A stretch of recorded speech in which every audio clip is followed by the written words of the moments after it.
ಅಧಿಪನ್ಯಾಸಕ ಬಂಧುಗಳೇ, ಇಂದು ನಾನು ಗುಲ್ಬರ್ಗಾ ಮತ್ತು ಬೀದರ್ ಜಿಲ್ಲೆಯ ಎಲ್ಲ ಅಧಿಪನ್ಯಾಸಕರ ಒಂದು ದಿನದ ವಿಚಾರ ಸಂಕಿರಣದಲ್ಲಿ ಭಾಗಿಯಾಗಿದ್ದು, ಈಗಾಗಲೇ ನಮ್ಮ ಗುಲ್ಬರ್ಗಾ ಜಿಲ್ಲಾಧ್ಯಕ್ಷರು ಮತ್ತು ಬೀದರ್ ಜಿಲ್ಲಾಧ್ಯಕ್ಷರ ಪ್ರಮುಖರು ಹೋಗಿ ಮಾನ್ಯ ಮುಖ್ಯಮಂತ್ರಿಗಳಿಗೆ ಎಂದು ಮನವಿಯನ್ನು ಕೊಟ್ಟಿದ್ದಾರೆ.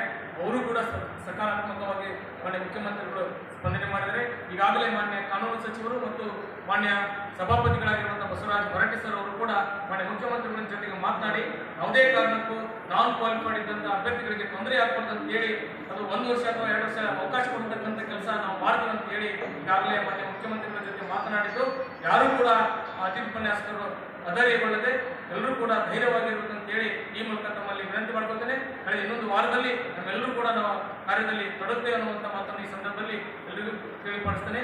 ಜೊತೆಗೆ ಯಾರೂ ಕೂಡ ವಾಟ್ಸಪ್ ಸಂದೇಶಗಳಿಗೆ, ಸುಳ್ಳು ಸಂದೇಶಗಳಿಗೆ ಯಾರೂ ಕೂಡ ಆ ಸಂದೇಶಗಳನ್ನು ನೋಡಿಕೊಂಡು ಹೆದರಿಕೊಳ್ಳುವಂಥ ಅವಶ್ಯಕತೆ ಇಲ್ಲ. ಈಗಾಗಲೇ ನಮ್ಮ ಪರವಾಗಿ ಕಾನೂನು ಸಚಿವರು ಈಗ ಈ ಅಂತ ಹೇಳಿದಂತೆ ವಿಶೇಷ ಕಾನೂನು ತಿದ್ದುಪಡಿಯನ್ನು ಮಾಡಬೇಕಂತ ಹೇಳಿ ನಿಂತಿದ್ದಾರೆ. ಆ ಒಂದು ಪ್ರಕ್ರಿಯೆ ಕೂಡ ಮುಂದುವರೆದಿದ್ದು, ದಯವಿಟ್ಟು ಎಲ್ಲರೂ ಕೂಡ ಧೈರ್ಯವಾಗಿರಬೇಕಂತೇಳಿ ಈ ಮೂಲಕ ಎಲ್ಲ ರಾಜ್ಯದ ಅಧಿಪನ್ಯಾಸಕರಿಗೆ ನಾನು ವಿನಂತಿ ಮಾಡ್ಕೊಳ್ತೇನೆ. ಜೈ ಭುವನೇಶ್ವರಿ.